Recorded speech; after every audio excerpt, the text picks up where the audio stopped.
Hey guys, welcome back to the channel. Today we're going to be working on a power cord reel. This is one that I had for years and years and years that I rode around with in my service van, and her problem is pretty apparent. The strain reliever fell out and it was lost. Well, I didn't take the time to get another one and get it replaced. So over time, pulling on this cord, you can see it ripped the neutral lead out. So we're going to pull her apart and see if that can be repaired. I did rummage through my junk, and I found one of those plastic strain relievers. So let's tuck into it and see if we can get this repaired and that strain reliever replaced and get this thing back in service, because yeah, they're super handy. They're nice for cleanup. You know, obviously just give it a little tug and it stows itself, which for me, yeah, I am all about. Now,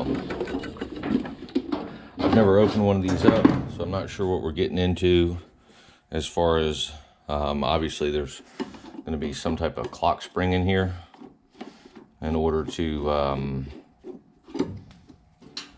you know, help it retract. So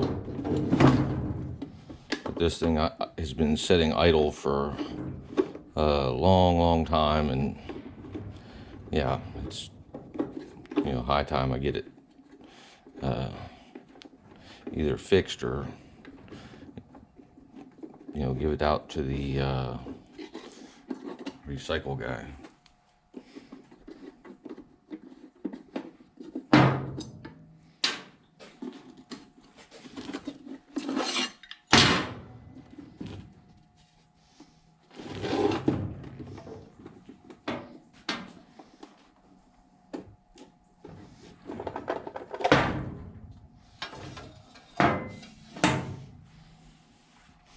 All right, well, there you see it's just got a couple of pickup shoes. Yeah. So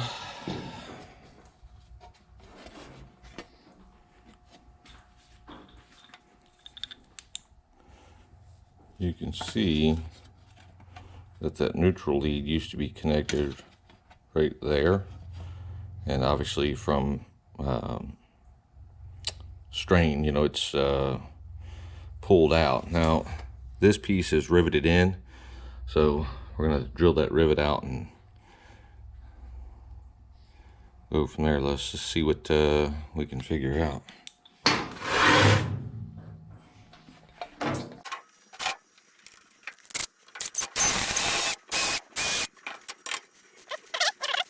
All right, so we can see the connection where it's meant to go is right there. So let's see if we can get that drilled out.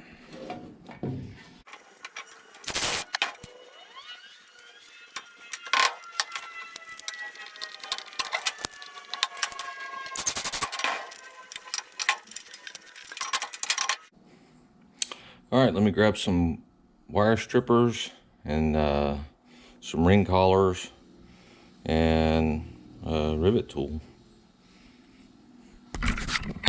All right, I think I've rounded up everything we're going to need.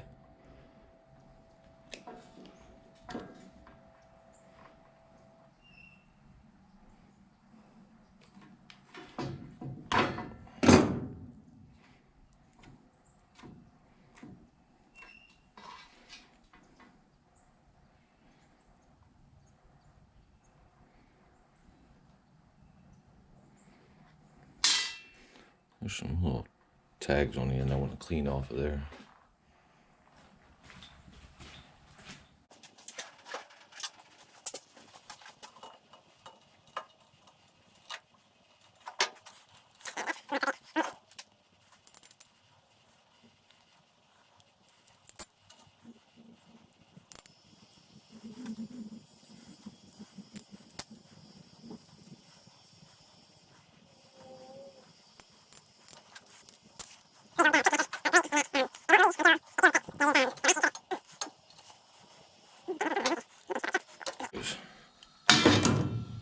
but they're ratcheted so they won't release until the proper amount of force is applied. So you quite literally can't undercrimp. So it's it's a nice safeguard.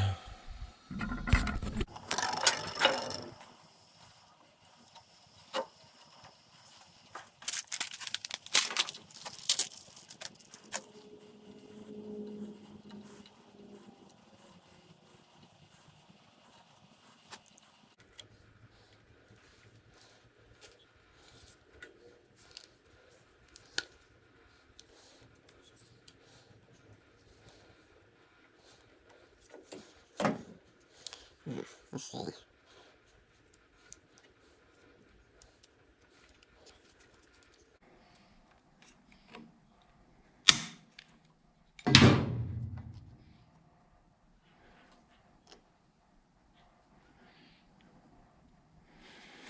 Well, it ought to hold it, but I think I should take the time to go ahead and lay this down a little bit. I'm going to grab a drift and punch that.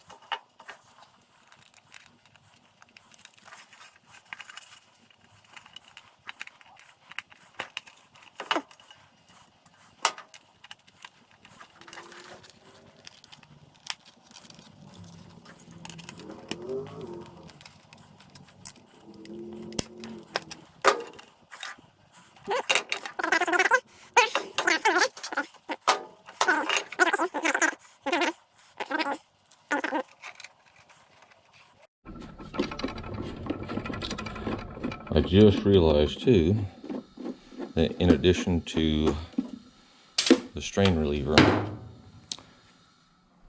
I have to undo that main rivet holding it in place because I did not put this insulator back in there.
Apparently the first time was just for practice.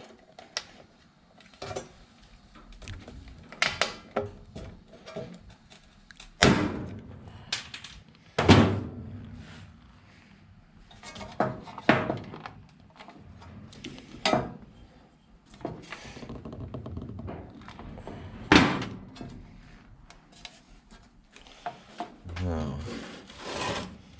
is there a way to tighten up this clock spring?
All right, let's go with that.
Okay, well, that seems to work, but now the real test is, does it conduct power?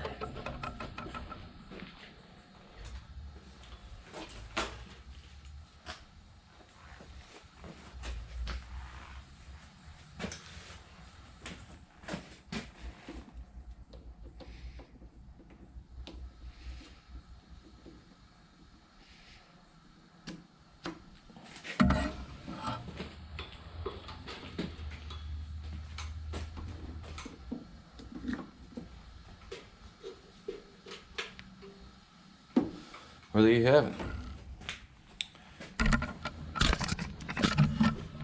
Pretty cheap repair. These cords, I mean, they're fairly expensive for what they are. I mean, this is only a 30 footer, but you know, they're super handy to have around. I own a few of them and I'm a fan. This one's probably the smallest gauge wire, and I would tell you, like, if it's something you're gonna look at purchasing for your shop, you know, spend a little bit extra, you know, shop around a little bit, because you can find, you know, their prices are pretty widely varying. But specifically, you want to look at what the wire gauge is and what the amp rating is, because that makes a big difference in how usable they are and what you can and can't do with them. So, well, that's it for this one. I'm going to go ahead and put this one back into service and, yeah, get back to doing projects with it. I'm thinking I might mount it right here next to the bench. Thanks, Guy. Have a great day. And again, if you know, please like and subscribe, and you know, if you know anybody that would like this kind of stuff, please share. Thanks.